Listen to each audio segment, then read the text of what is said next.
ಸಜ್ಜನ ಬಂಧುಗಳೇ, ನೊಂದ ಮನಸ್ಸಿಗೆ ಸಂಜೀವಿನಿಯಾಗಿರುವ ಈ ಧ್ವನಿಗೆ ನಿಮ್ಮದೊಂದು ಲೈಕ್ ಇರಲಿ.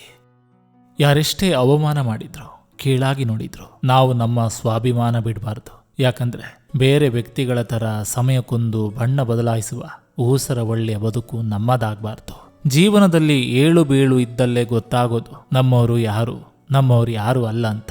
ಉಪವಾಸ ಇದ್ದುಕೊಂಡು ಸಂಪಾದನೆ ಮಾಡು, ನಾಳೆ ನಿನ್ನ ಮಕ್ಕಳಿಗೆ ಒಳ್ಳೆಯದಾಗ್ತದೆ. ಆದರೆ ಬೇರೆಯವರ ಹೊಟ್ಟೆ ಒಡೆದು ಸಂಪಾದನೆ ಮಾಡಬೇಡ, ನಿನ್ನ ಮಕ್ಕಳಿಗೂ ಆ ಪಾಪ ಸುತ್ತಿಕೊಳ್ತದೆ. ಮನಶಾಂತಿ ಇಲ್ಲದ ಸಂಪತ್ತು, ಆರೋಗ್ಯವಿಲ್ಲದ ಆಯುಷ್ಯ, ಅರ್ಥ ಮಾಡಿಕೊಳ್ಳದ ಸಂಬಂಧ, ಅಕ್ಕರೆ ಇಲ್ಲದ ಬರೀ ವ್ಯಾವಹಾರಿಕ ಸ್ನೇಹ, ಇವುಗಳು ಇದ್ದರೆಷ್ಟು ಬಿಟ್ಟರೆಷ್ಟು.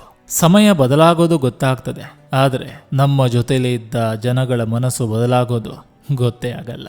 ದುಷ್ಟರ ಸವಿಮಾತಿನ ಜಾಲಕ್ಕೆ ಸಿಲುಕಬೇಡ. ಅವರ ನಾಲಿಗೆಯಲ್ಲಿ ಜೇನು ತುಪ್ಪವಿದ್ದರೂ ಹೃದಯದಲ್ಲಿ ಮಾತ್ರ ವಿಷ ತುಂಬಿರ್ತದೆ. ಕೆಲವೊಮ್ಮೆ ನಮ್ಮ ನಗುವನ್ನೇ ಕಿತ್ತುಕೊಂಡವರು ಬಂದು ನೀನು ಖುಷಿಯಾಗಿರು ಅನ್ನುತ್ತಾರೆ. ಮರವನ್ನು ಕಡಿದು ಬುಡಕ್ಕೆ ನೀರು ಹಾಕಿದ್ರೆ ಏನು ಫಲ?